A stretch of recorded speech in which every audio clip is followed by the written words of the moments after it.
Episodio 47. Dosificación de ejercicio terapéutico. Con Fran Gurdiel. Parte 2.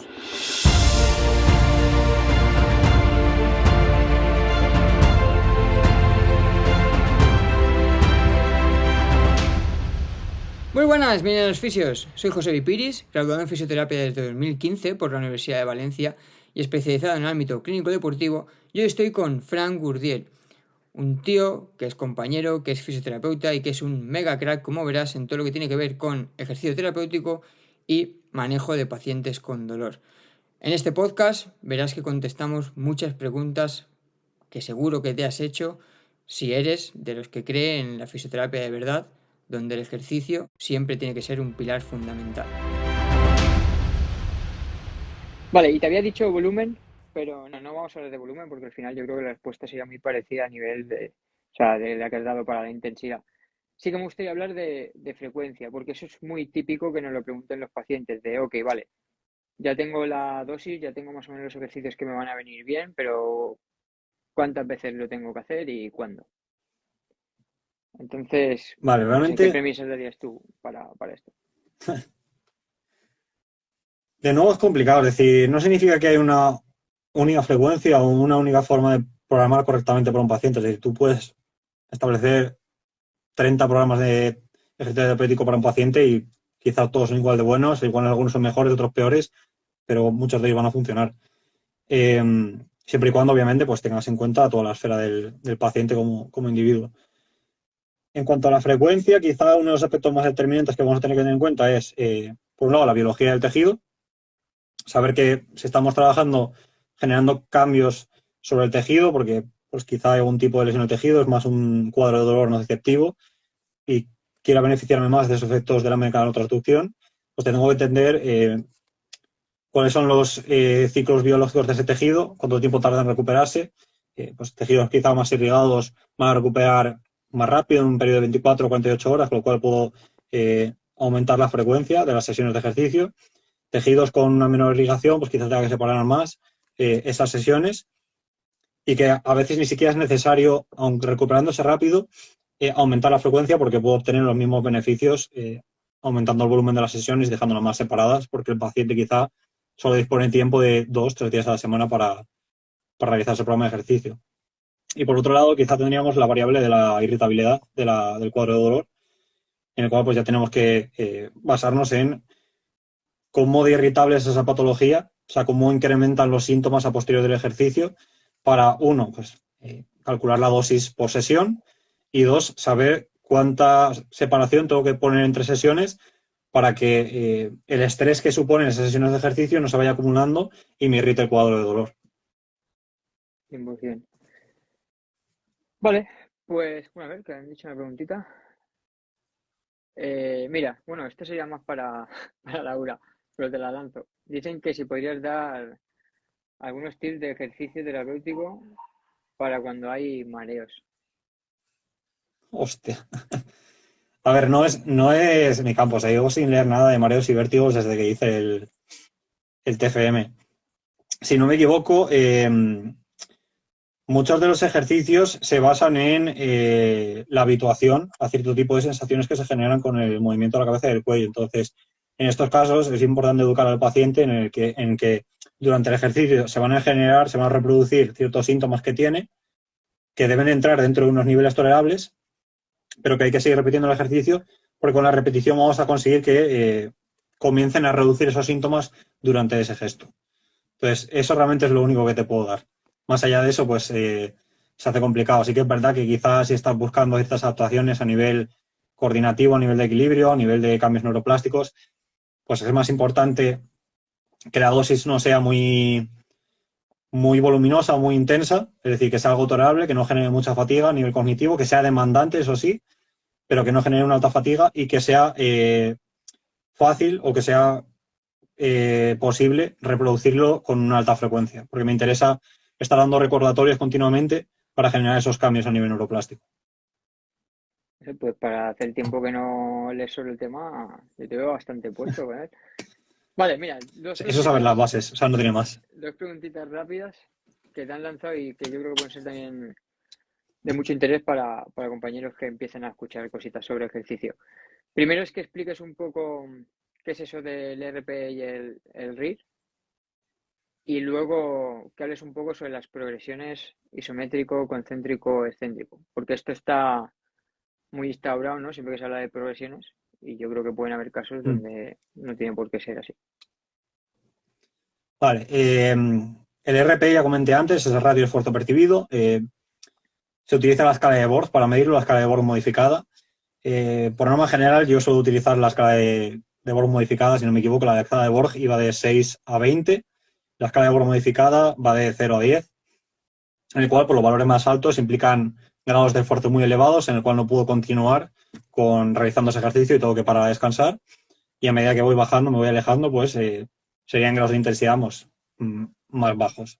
Siendo, por ejemplo, un 9, un esfuerzo casi máximo, un 8, un esfuerzo moderado intenso, un 7, un esfuerzo moderado, un 6, un esfuerzo medio tirando abajo, un 5, un esfuerzo ligero, y así, pues, sucesivamente. Y luego el RIR, que estos dos conceptos se suelen utilizar bastante en el entrenamiento de fuerza, siendo inversos. El RIR serían las reps in reserve, que básicamente son repeticiones en la recámara, que es cuántas repeticiones más podría completar de este ejercicio antes de alcanzar el fallo, antes de no poder continuar haciendo repeticiones completas. Entonces, en este caso, pues un RIR 1 significaría que he completado pues, X cantidad de repeticiones y podría haber hecho una más para esa carga externa dada. Entonces, esto se suele utilizar más en el RIR, en ejercicios de fuerza, donde pues cierro unas series, unas repeticiones y un RIR, puede ser pues hacer típico 3x10 con un RIR 1. En este caso, pues haría 10 repeticiones de 11 posibles para una carga dada. O podría programarlo por RP, que sería lo mismo que decir 3x10 a un RP 9. Sobre el papel sería lo mismo. A nivel práctico no es así porque no regulamos igual con ambos marcadores. Y luego para ejercicio aeróbico quizás sea más sencillo utilizar el RP porque no puedes saber cuántas repeticiones te quedan en recámara de una carrera, ¿sabes? Utilizas más el RP, utilizas más variables a nivel cardiovascular. Y luego, respecto a las progresiones, sí que es verdad que, bueno, siempre se ha dicho que iniciar con isométrico, progresar luego a concéntrico y luego a excéntrico, porque, bueno, excéntrico genera más daño muscular. Va a depender mucho, ¿vale? Porque al final, por lo menos a nivel de analgesia, hemos visto que no hay diferencia entre tipos de contracciones. Hay algunos estudios que parece que sí encontrarlas, pero luego tienen bastantes limitaciones a la hora de evaluar su metodología. Y yo te diría que te guíes más por aquello que el paciente puede hacer. El problema de trabajar solo con isométricos es que podrían generar analgesia, pero las adaptaciones que van a generar a nivel de fuerza, a nivel de mejorar el rango de movimiento, etc., van a ser más específicas del punto donde se trabajan. Sí que es verdad que hay cierta transferencia de esa mejora de fuerza en torno a 15 grados alrededor del punto de trabajo, pero me limita mucho lo que voy a conseguir con un ejercicio por minuto de tiempo empleado. Entonces, utilizando trabajo concéntrico-excéntrico, trabajo isotónico en el que hay movimiento, pues probablemente consiga mayor cantidad de adaptaciones por repetición o por serie del ejercicio.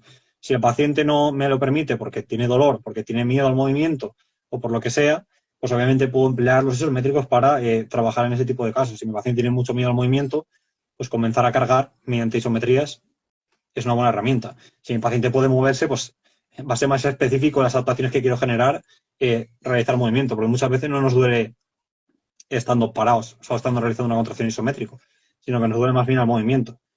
Entonces, no significa que trabajar en isométrico no vaya a tener transferencia, pero quizá para recuperar ciertas adaptaciones en esos rangos de movimiento, pues sea mejor trabajar con un trabajo más dinámico. Otra vez contesto. Luego, mira, te dejo una pregunta que es bastante interesante, que dice que qué consideraciones te parecen más importantes de cara a dosificar ejercicio terapéutico, teniendo en cuenta las diferentes etapas del envejecimiento. Y pone entre paréntesis, considerando los cambios en su sistema nervioso y tejidos. A ver, lo que tenéis que tener en cuenta es que obviamente pues, con el paso de la edad los procesos metabólicos se van haciendo más lentos, van siendo menos eficientes, entonces la recuperación también se ve comprometida. La gente mayor va a tolerar menos volumen de trabajo, trabajar a mayor intensidad puede conllevar más riesgo, no necesariamente, ¿vale? Al final es necesario realizar trabajo de alta intensidad en pacientes mayores. No necesario, pero quizá sí que bastante útil porque va a generar ciertas adaptaciones, no vamos a fragilizarles, vamos a mantener unas capacidades físicas más altas. Pero también es verdad que son personas que terminan necesitando menos dosis en cuanto a volumen e intensidad para obtener unas adaptaciones, porque suelen ser personas desacondicionadas o que no tienen un nivel en su día a día de actividad física muy, muy alto. Luego, obviamente, también hay que tener en cuenta que al recuperarse peor, quizá no sea necesaria tanta frecuencia y que también luego a la hora de programar el ejercicio, pues no hay que sobrecomplicar mucho las cosas, porque suelen tener ya problemas cognitivos o ciertos problemas de coordinación, porque se van alterando también la sensibilidad, se ha visto que se va perdiendo fibras nerviosas a nivel de las extremidades. Entonces, cuando menos complicados sean los ejercicios, quizá más generales, más buscando adaptaciones más globales, pues más partido les puedo sacar. Sobre todo enfocarlos a sus actividades del día a día, porque, a ver, ¿puedo poner a mi paciente con dolor de rodilla con 80 años a hacer extensión de cuádriceps en una máquina? Sí, pues puede tener cierta cabida. Pero si lo puedo poner a hacer sentadillas, que va a tener mayor transferencia a sus actividades del día a día, levantarse y sentarse, pues mejor que mejor. O a subir escalones. Así es. Vale, pues Fran, para ir acabando, una pregunta que tenía aquí guardada en la recámara, porque yo creo que es una pregunta que suele dar mucho a debate, es si calidad o cantidad a la hora de dosificar ejercicio. Yo creo que al final la respuesta es contexto. Entonces, para no repetirnos, me gustaría que pusieras un ejemplo de ambas posibilidades. Es decir, un paciente donde tú le des más importancia a la calidad del movimiento que a la cantidad y viceversa. Un paciente donde consideres que es mucho más importante la cantidad o la capacidad que la calidad del movimiento. A ver, realmente van a ir de la mano. O sea, bajo mi punto de vista, no deberíamos preocuparnos de si calidad o cantidad, sino de ambas, denominando calidad más bien a que realmente el ejercicio sea enfocado a esa persona, es decir, está individualizado, esté centrado en esa persona, en su contexto. Pero bajo el punto de vista, digamos, clásico de llamar calidad a que se mueva bien o se mueva bajo unos estándares, quizá eso lo buscaría más en personas de alto rendimiento a nivel deportivo, donde pues me interesa ser un poco más fino con los patrones motores que se van a generar en la práctica deportiva, o por lo menos más eficiente a nivel biomecánico, porque sí que voy a buscar cierta eficiencia, sabiendo que no hay una biomecánica cerrada a esos niveles de alto rendimiento, a esos niveles de rendir en esos ámbitos deportivos, porque cuando analizamos la técnica de los deportistas de élite varía bastante. El más claro de ver es Usain Bolt, que ni de lejos tiene una biomecánica ideal de carrera. Pero quizá en esos pacientes, pues quizá sí que puede tener más cabida, ser un poco más minuciosos con la técnica de los ejercicios. Y luego en la gran mayoría de pacientes va a ser más importante la cantidad. O sea, lo que dice muchas veces nuestro compañero Álvaro Pinteño, de muévete como puedas, pero muévete, porque muchos de estos pacientes no tienen ningún tipo de estímulo de un mínimo de intensidad para generar adaptaciones en su día a día. Entonces, lo importante es comenzar a hacer algo. Ya te preocuparás en el momento en el que esas demandas de ejercicio sean tan altas que obviamente pues me interesa ser un poco más preciso a la hora de cómo se están haciendo esos estímulos de mecánicos, de cómo están haciendo esos ejercicios, esos gestos repetidos. Pero de base no. O sea, y sobre todo en pacientes que son muy de notarse frágiles o de notarse con mucha tendencia a las lesiones o con mucho miedo a moverse, porque si yo lo que hago es generarle más hipervigilancia sobre lo que están haciendo, lo que voy a hacer es, al final, que perciban el hacer ejercicio como algo potencialmente lesivo.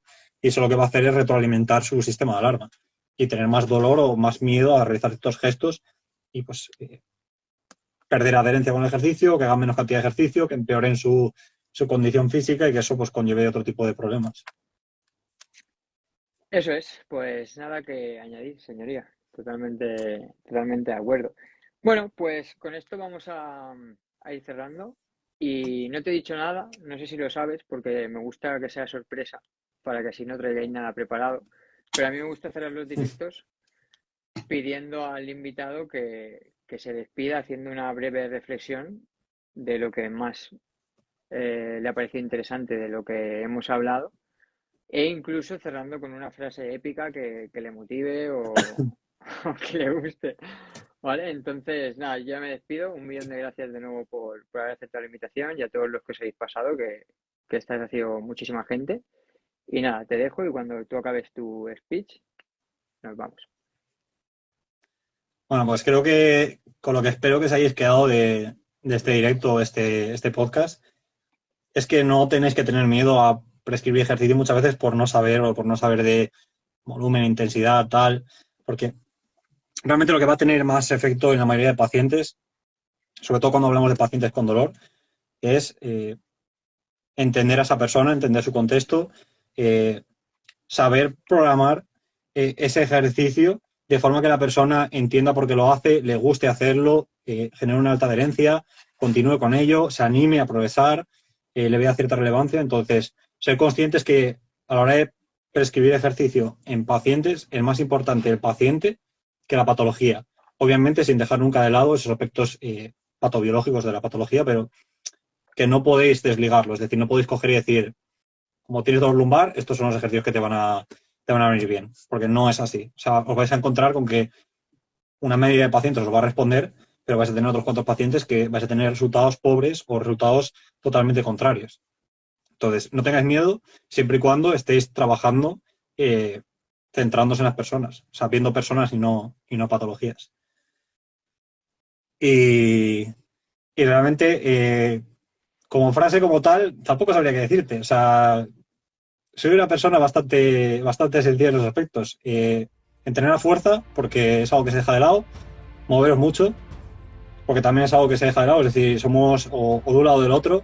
Yo el primero, que me cierro a entrenar fuerza, luego veo los pasos que he hecho en el día a día y sorpresa, no te has movido. Pero que la vida es movimiento y ya está. Y tener una mentalidad abierta, una mentalidad flexible y estar dispuestos a equivocaros y sobre todo pues a avisar previamente a los pacientes de que es normal equivocarse y que estamos todos en este proceso dispuestos a mejorar y aprender de los errores para que al final tengamos un programa cada vez más antifrágil y dispuesto a seguir mejorando.